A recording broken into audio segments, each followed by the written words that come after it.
国写题。第二部分则以如果我有一座新冰箱命题。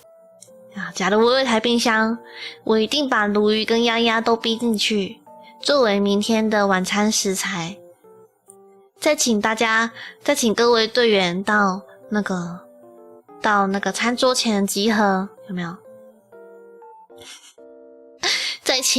再请伙房兵负责伙房兵的队员呢，到厨房集合，我们一起来料理。这样，假的我有台冰箱有没有？